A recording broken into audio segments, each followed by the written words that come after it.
Townscaper is a small game with big ambitions. A city builder in which players can simply add or remove a block from the game world. With this limited toolset, you can craft everything from idyllic seaside towns to a horizon-spanning metropolis. A procedural generation engine running under the hood caters to the unique topographies players establish and refines the world with each new action taken. But how is it capable of expanding and rebuilding the world with such consistency, whilst also introducing fun and novel ideas for players to discover on their own? I'm Tommy Thompson, and welcome to AI in Games, a series that explores research and applications of artificial intelligence in games. For this episode, we're going to explain the different level generation systems that power Townscaper and the AI principles they derive from. Plus, I sit down with the game's creator, Oskar Stålberg, to gain a stronger understanding of how it all works and his aspirations in designing the game. In order to truly understand Townscaper, we'll be taking a journey through Stålberg's career and his previous work, because the secrets to the game's success are hiding in plain sight in everything else that he has built to date. First released on PC and Mac in June of 2020, Townscaper is, by Stålberg's own admission, more of a toy than a game. It does not have any explicitly defined objectives, and instead you are left to craft towns based on your own design principles. Players have a very limited number of interactions. You can decide where a block is added or removed, and you can customize the colour of the blocks you place. That's it. Everything else that you see is achieved courtesy of the game's procedural generation engine. This creates what we would typically consider to be a mixed initiative AI system, meaning that the player gives input to where the game needs to expand the structure, and the system assesses the current shape, identifies what pre-built chunks of architecture are valid for that space, and then injects them into the game world. Despite this lack of direct control, the system is highly flexible and can handle a myriad of different scenarios that players can come up with, resulting in a variety of fun, interesting, and aesthetically varied settlements.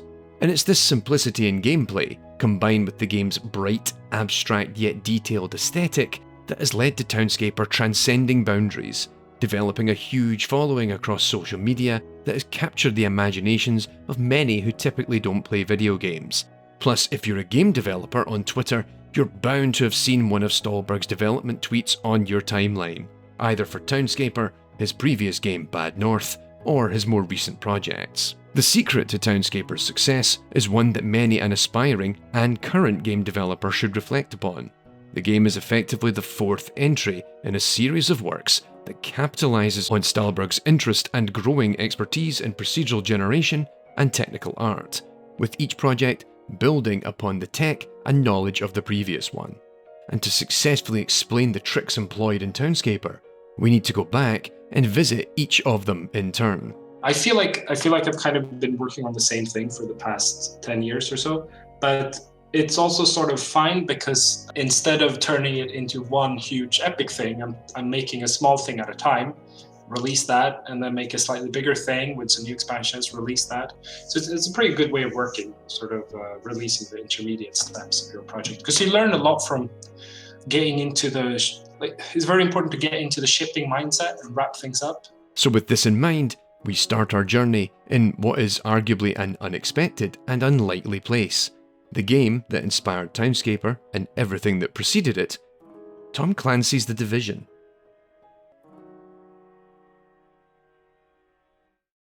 When I made Brickblock, and I made a couple of other like procedural toys like that in the meantime, those were not commercial projects, but just finishing them and putting them online for other people to use was a really good way of getting into the shipping mindset, making sure, I do some UI, maybe some sounds and stuff like that. When you get into the shipping mindset, you start to sort of see your things from sort of another person's eyes. You start thinking about your thing as if you came to it the first time.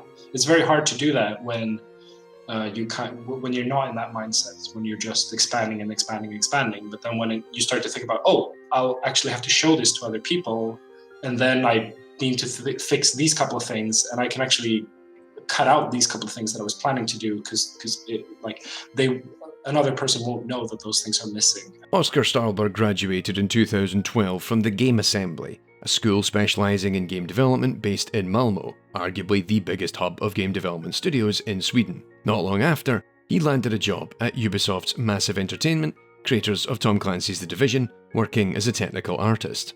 As discussed in my previous videos on the AI of The Division, the original game is set in downtown Manhattan, an area comprised largely of tall skyscrapers and ominous-looking buildings. While Stahlberg wasn't involved in this part of the production, his work was actually on the very cool-looking holographic map. He watched his colleagues working over on the city-building team with great interest. They need a lot of buildings, so they built some building tools to make the buildings. And then I started thinking about how I would approach making the building tools. I wanted to think about, like, is there a very, because there's this standard way, which I think is sort of how they did it as well. You make a polygonal shape and then you extrude it upwards and then you just duplicate modules along the walls. And that's very good for most things, most realistic houses anyway. But I thought about, okay, but what if houses have slightly weirder shapes? Like, what if it's not just sort of 2.1 dimensional, but like, you know, a wall goes like this and then up and then like that. Like, how do you account for those kind of shapes? And because a key idea in most of my procedural work and sort of artistic work in general, like key philosophy or key approach I have, is that what's important is what happens when things change. So what happens when one material transitions into, like, meets another material? What happens, like, at the corner of a house or at the corner of the wall and the roof and things like that? Because like, when you just have the same brick wall, that's not that interesting. Like, you should have a nice brick texture, but probably a subtle one. But what happens when the shapes change? And that's like, if you wanted to make a house with a wall that goes like flat and then up and then flat again, like that little corner, you would want to artistically comment on the thing that happened. This led to a small but significant question that would drive the creation of Townscaper: how to build urban structures that respect the local topography. The answer was a small prototype called BrickBlock, in which players can place blocks within a fixed 5x5x7 grid that allow for small yet fun-looking urban environments to be constructed. As you can see, BrickBlock glues together pieces of apartment buildings in ways that might make sense. To make this work, BrickBlock uses an approach markedly similar to what is commonly known as marching cubes, an algorithm built for the purposes of generating a polygonal mesh within a specified three-dimensional volume. By discretizing a grid space into a series of points, you can create a polygonal mesh using select points within that 3D space. If you want to know a bit more about marching cubes, I highly recommend Sebastian Laig's video, which includes some demonstrations of the algorithm. Technical complexities aside, what this means is that by selecting several points in space, you can draw a 3D shape. In BrickBlock, the game only allows you to build a new unit, provided the cell selected connects to polygons already constructed in neighbouring cells. This prevents rogue blocks floating in space, but can still allow for structures that would make a civil engineer break out in a sweat. However, the key thing is that it gives players a lot of freedom to make interesting and fun structures. The origins of Townscaper are clearly evident here, but it was shelved for the time being. While Stahlberg struggled with how to take this idea and turn it into a fully fledged game, the big technical issue was that BrickBlock structures quickly become repetitive. Hence, in the demo that you can play online, a conscious decision was made to keep the grid very small. Hence, there was a new question to tackle. How could you approach the same idea on a larger grid while enabling for more diversity in the generated output?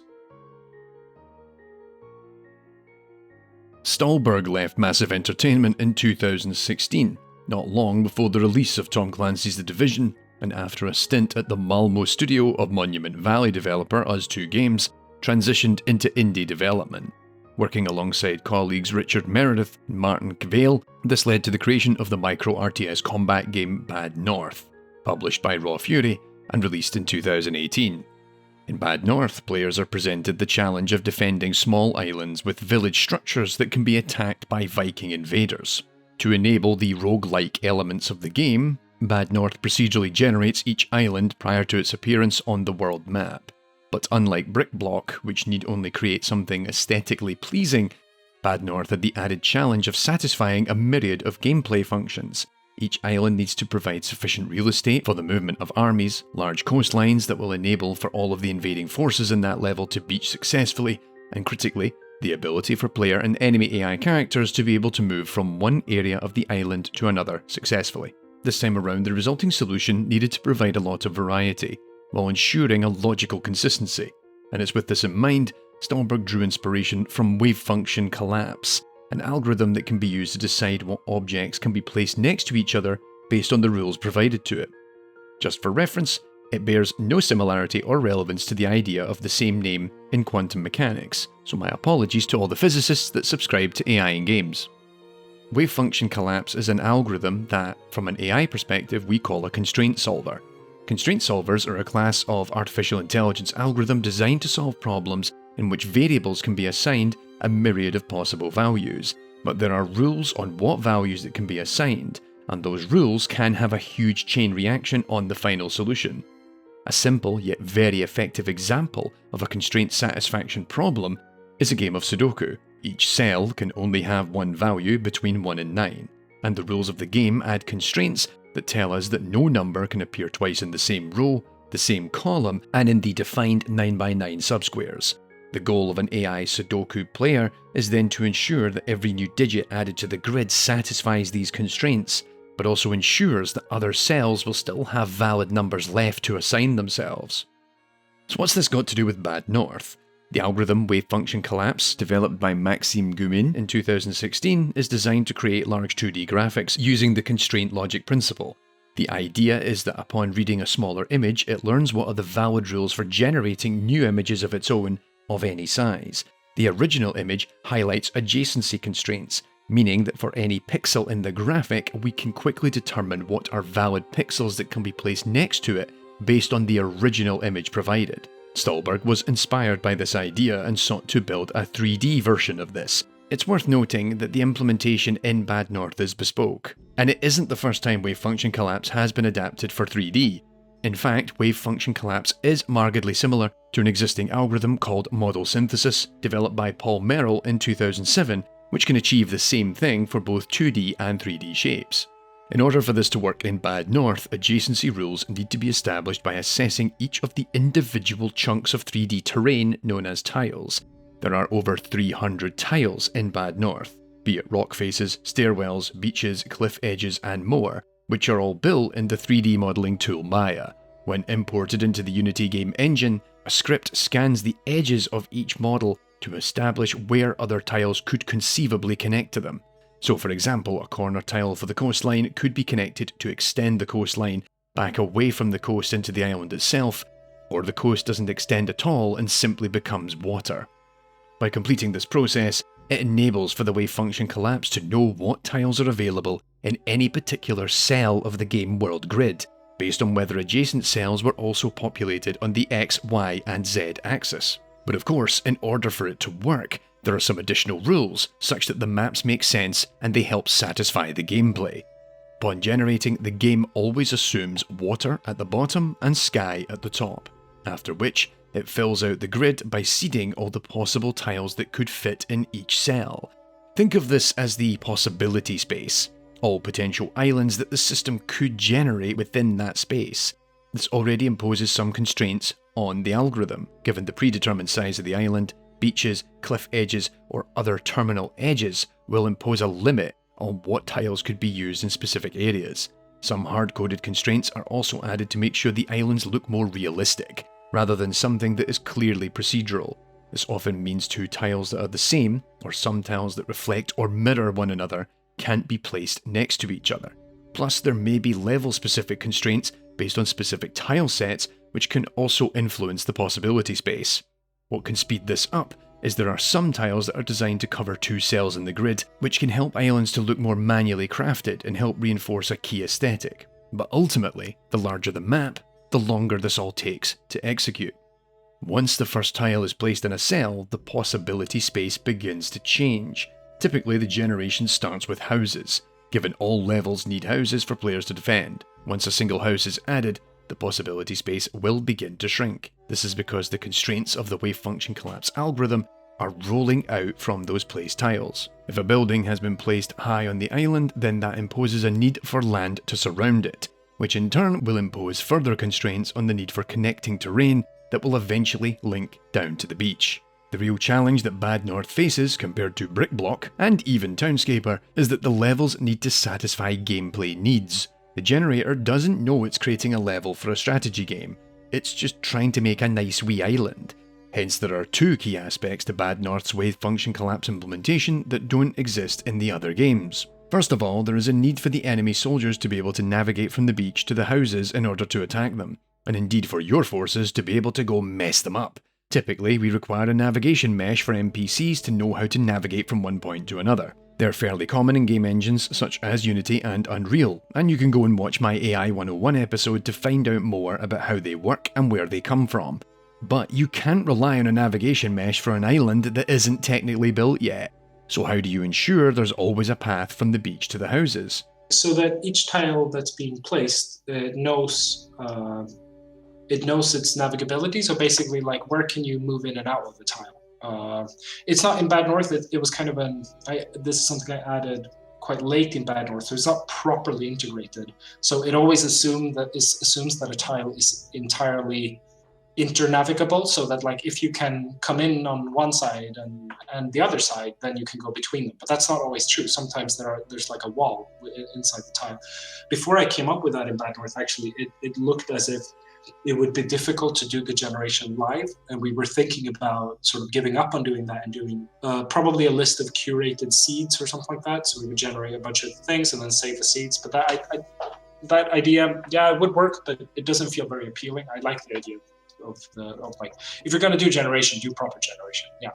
Because what would happen then, it would generate levels that where, like, you couldn't go from one side to the other. Like, there would be several houses on the level, but you couldn't go from one house to the other, and then the level isn't really playable in Bad North.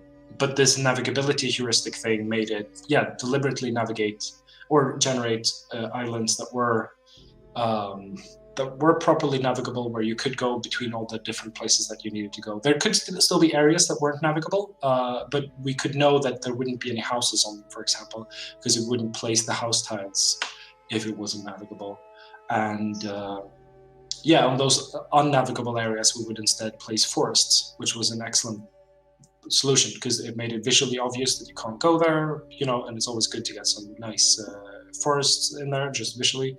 Secondly, there is a need to run a validation check when islands are generated. This is to ensure that the level is going to satisfy all the requirements and actually be playable. While there are rules on tile placement that must be followed, which we would typically call a hard constraint, there are also soft constraints that should be followed but have some flexibility. If an island isn't going to be able to satisfy all the constraints, then the generator will restart. To do this, the generator saves the state of the island once the initial constraints and possibility space are established and can reset back to that point when necessary. It very much depends on the size of the island and the tile set being used, and how, like, taller islands are much more difficult because they have more cliff faces, so they get more cliffs on the ocean. Small and tall islands are the most difficult, basically. And also in Bad North, of course, like in later levels, I need to land more ships, so then I need a bigger, longer beaches. So that also, so like if it's a thin but tall island that needs a lot of ships, that's going to be really difficult because there's only a few ways where that could look. So like you need all the stairs or like little slopes going down all the way down to the ocean, and then you need a lot of beach there. So yeah, we had, and also some of the tile sets fail more than others. The wave function collapse is pretty bad for long, thin things. So things like little walls and like pipes and things like that. It's good if they're always allowed to end or have junctions, then it doesn't really matter. But then it doesn't really look that good because you want walls to like go from somewhere to somewhere, not just like suddenly end or whatever. Then it just looks too random. But with those kind of tile sets, they're bad in and of themselves and fail often.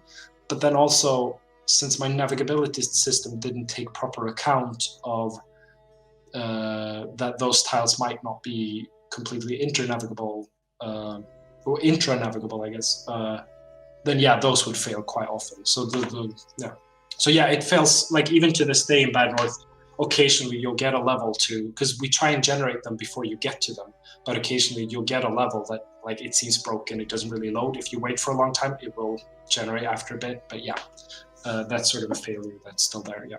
Once the generation is complete, the necessary tiles are spawned into the game engine and the island is merged into one mesh to minimise draw calls and graphical overheads. After which, it's good to go. Time to play.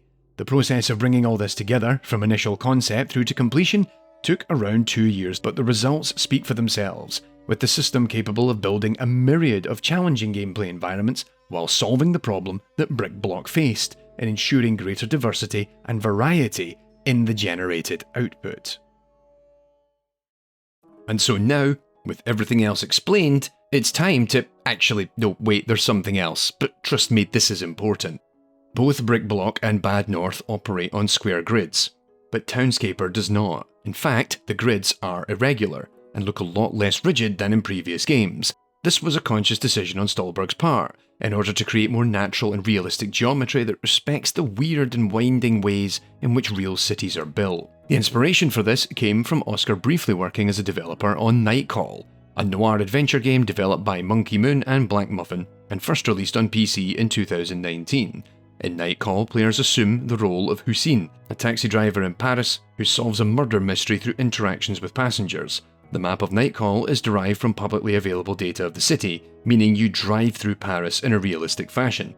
But all of the conversations in the cab rely on a fully three-dimensional representation of the city being rendered in the game. To address this, Stolberg developed a tool to deform quadrilateral grids such that they better fit the shapes of city blocks, and then generate simple building structures within them. While not perfect, it more than services the needs of the game.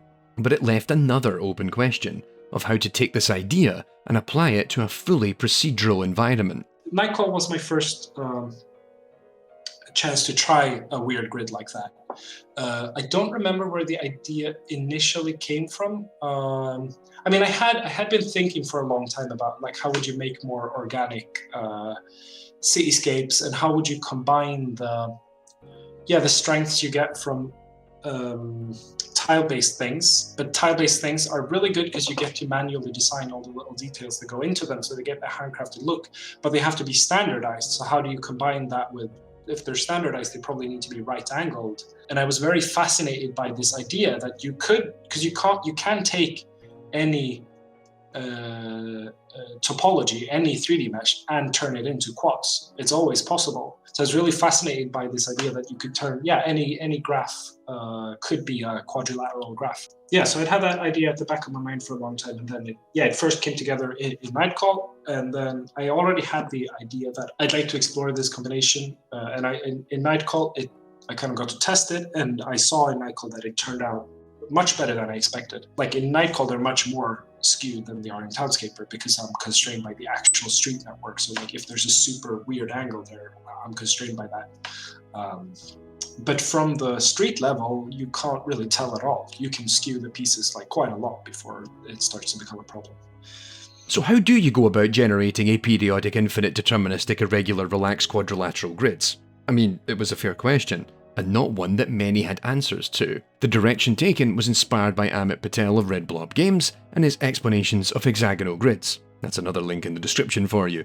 Using this approach, Stolberg came up with the idea of taking a fixed hexagonal grid, breaking it up into quads, then breaking it up into quads again, and then moving some of the points within the grid.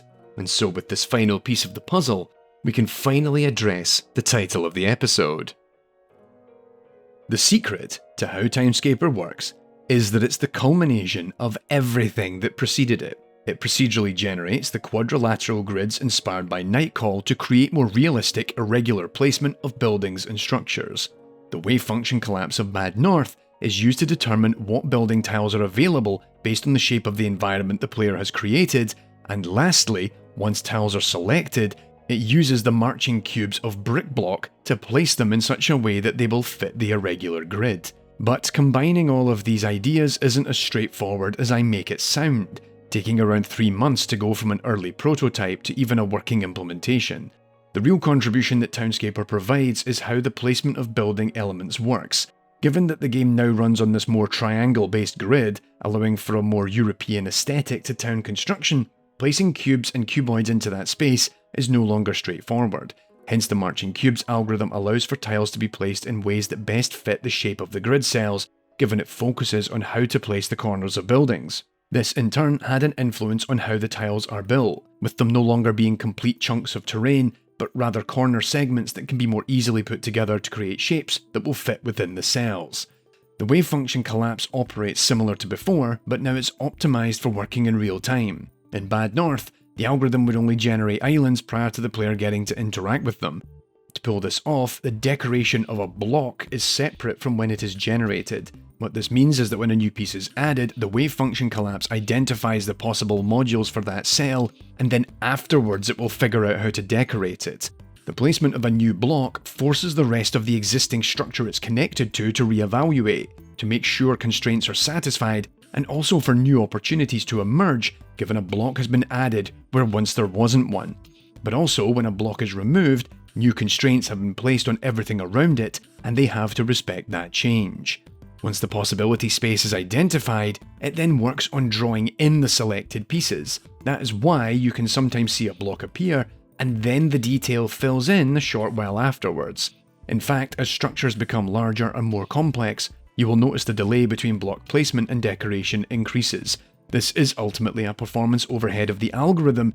Given the larger a structure becomes, one small change will ripple through the entire connected area, as the wave function collapse has to reassert that all of the constraints are being respected and an appropriate tile can be selected. In Bad North, if the algorithm fails, I just restart the entire thing. But in Townscaper, it is actually allowed to fail silently, and then it just realized that there's no way these two cells could have modules that fit together perfectly. So then let's just ignore it. So occasionally you will see, I think the main place where that happens is with the steel support structures. And again, it's long, thin things, which wave function isn't that good at.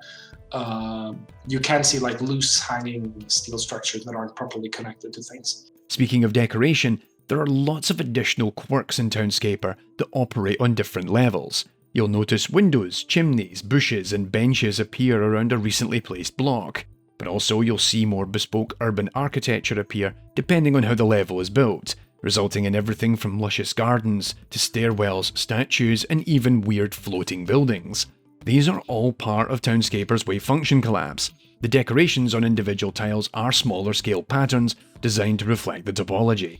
Looking at what space is available around the placed block and then placing props against the surfaces. This is very useful for the likes of windows, given that Stolberg uses a stencil buffer to cut them out of the mesh after it is placed, rather than having the windows in the tiles themselves.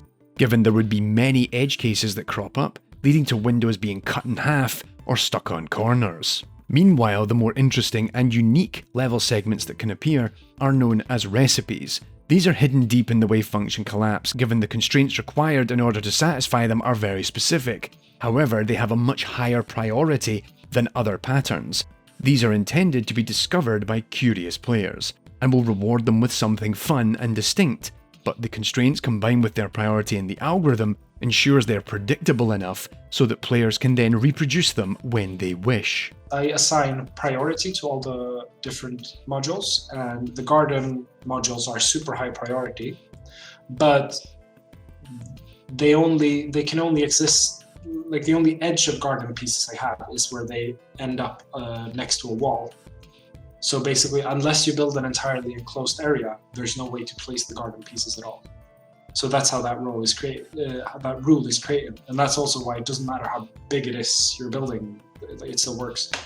So that's how all the different rules work. It's a bit of a weird way to design the rules, and you really need to get into the thinking of it. And it both creates some interesting opportunities of rules you can have, but it's also quite limiting in what rules you can have. But with the garden, for example, like it also limits, since the garden then is basically two-dimensional because it can only exist in an enclosed flat area, it also limits the amount of pieces I needed to build to make the garden work. Because it's an interesting both technical challenge but also design challenge. Like how do you create these rules in a way that they play nicely with the wave function collapse algorithm, but also in a way that so that you feel like a player can learn how the rules work, so that they kind of get why a garden appears or why it doesn't appear, for example. I want the larger shapes to feel very predictable, but the smaller shapes are allowed to vary quite a bit. So there's always going to be a garden if you make an enclosed area, but then the walls, for example, that run in the garden, the little stone walls, they can be quite different. But there's also rules for how to make them appear, because they only appear like at corners of houses, or especially if you change colors of houses. So it kind of made to look like there are different properties that have their own laws. So it's like division between the plots. So yeah, it's I want the user to feel like they're in control of the large shapes, but then I get to play around with a lot of things on the small shapes. And while this is the bulk of the actual generation process, there are lots of smaller considerations that help make each town look more alive, but also ensure it continues to be readable at a distance. There are really simple AI birds and butterflies which simply anchor to a game object in proximity and then occasionally fly around it while reacting to local geometry, plus optimizations to the rendering to minimize aliasing and ensure outlines of shapes and structures continue to look crisp yet detailed at any angle or distance. Given the algorithm structure, it is feasible that Townscaper could be reskinned by creating different tiles that reflect different architectural moods or themes. However, to do so would not only mean making somewhere in the region of 500 tiles, given that's approximately how many that are in Townscaper, but it would detract somewhat from the original artistic vision. So first of all, it fits the Scandinavian. The Scandinavian works quite well because it's, which is sort of Copenhagen, Stockholm, and like Aarhus, and because it's colorful and it is a nice vernacular. It's a bit detailed, but it's not super detailed. Like in northern Germany or further south, you can get equal, like very beautiful, also colorful things, but that are even more ornamental. And ornamental is beautiful in real life, but in the video game, well, they consume more polygons and stuff like that, obviously. But also when you zoom out more, it starts to look a bit cluttered. Tricky technical solutions.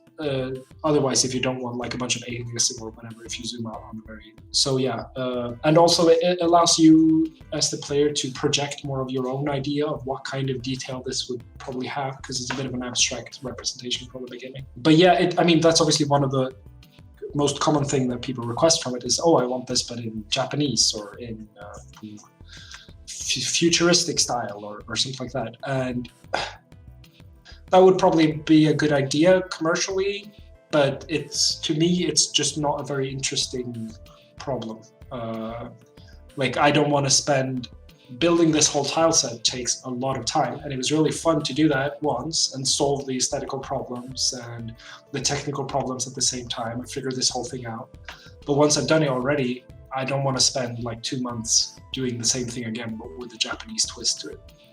Having now been released on Steam, Switch, Xbox and mobile, Townscaper has achieved a massive following, and what was once a side project Stahlberg could indulge in for a time thanks to the success of Bad North, has proven to be even more successful, with a community of players who share their works online and even create 3D printed versions of them thanks to a feature in the Steam build that lets you export your towns to 3D model files. And while Stahlberg was convinced it would develop a following thanks to that initial enthusiasm on Twitter, it has certainly caught him by surprise. It was always going to be something I was going to launch. The point of Townscaper really was as a personal experimental project, and I didn't think it was going to be commercially successful, but it was super commercially successful. And I also thought because Townscaper, now I actually have a publisher for it. Warfury is the same as Bad North, but when I first launched it, I wanted to, just go through the whole experience of launching it myself. So I did launch it on Steam myself just to see how that worked and how that felt, and see and also see how far does my own personal marketing reach, for example. But the Twitter interaction was also, played a role in that. I quickly noticed when I started posting Townscaper things that my follower count shot up quite a lot. Like at the end of Bad North, I think I was at something like 20,000 followers on Twitter, and then at the end of Townscaper, I was at 90 something. I noticed from the Twitter interaction that it might also do fairly well. I was still super surprised with how well it did, because I knew that people would like it if they played it, and I knew that mostly from my previous procedural toy projects. but I didn't know if people would actually be willing to pay money for it, because sort of my theory of willingness to pay is sort of based on, I think it's a faulty theory, but it was based on the idea that people have a hard time spending money for things they can't really categorize, because they imagine they have a budget for game things, and they imagine they have a budget for like food or rent or whatever. And then when something comes up that's like, do I pay for this? I thought this kind of thing was supposed to be free or whatever. People don't really like feel reluctant to pay for it. But I'm quite surprised with how large things people would build. So the way I came up with like the initial maximum grid size is I built the largest things I ever wanted to build, and then I doubled that. But like immediately after I released the game, people were like, "Oh, we need a bigger grid," and then I did ship an update which made the grids a little bit bigger. But yeah, I'm quite surprised how. And there are some people who just build thing after thing after thing after thing, and like huge elaborate structures and like multiples of them. So I mean, yeah, I'm definitely surprised by that. I knew people would like it. I thought most people would play it for like 1 hour, no, not even really an hour, like 40 minutes or something like that. But that's also why it's so cheap. Like the price tag is really low, and that's partly because I expected people to not play for that long, and I didn't want them to feel cheated. I wanted them to feel like, oh, I played this for an hour and it was the price of a cup of coffee, so it's all right. I mean, a little bit more than no, it's about the price of a cup. Yeah. At the time of this video, Oscar is working on another project, and if you're following him on Twitter, you'll no doubt have seen some recent progress. As discussed in a talk at the 2021 Sweden Game Conference, Stålberg went back to the grid idea once again, seeking to balance between using both triangular and square tiles and tackling ideas that could not be achieved in Townscaper or Bad North, with cliffs and rivers being generated once again within a fixed predefined region. It's all got a while to go, but if you're following Stålberg on Twitter, you'll catch all the updates as they happen. And who knows, perhaps we revisit this work in a future video as well. Whew, that was a lot of ground to cover, wasn't it? But there it is. Ladies and gentlemen, thanks for watching this episode of AI in Games as we explored the secrets of Townscaper. It's a game that has dominated a lot of game dev Twitter feeds for the past couple of years, and with good reason. While it's now available on pretty much any device worth having, you can also play a limited demo in your web browser. That's another link to add in with all the others sitting in the video description. Plus, if you're interested in creating your own procedural algorithms, I've stuck in even more links to some supporting materials on marching cubes and wave function collapse, including a link to a fantastic tutorial by Joseph Parker over on ProcJam. A special thank you to Townscaper creator Oscar Stålberg for taking the time to sit down with me and answering the many questions I had, especially given that I asked some very specific questions about his career to date and the inner workings of the algorithms that have been constructed. I hope this episode has done his work justice. Plus, a very special thank you to my Patreon supporters. Long-time viewers of the show will know that this series is crowdfunded, and without them, these new videos wouldn't be made. But this episode is pretty special. Many of the Townscaper settlements you've seen in this video were made by the Patreon community, and thanks to the ability to share Townscaper levels on the PC and Mac versions, I was able to import them and record them for this episode. It also saved me a ton of hours in making new cityscapes, so, hats off to them. So yeah, we'll be back soon with another episode, which I think actually is probably going to be a lot more violent after this one, which has been decidedly chill. Y'all take care of yourselves and I'll be back.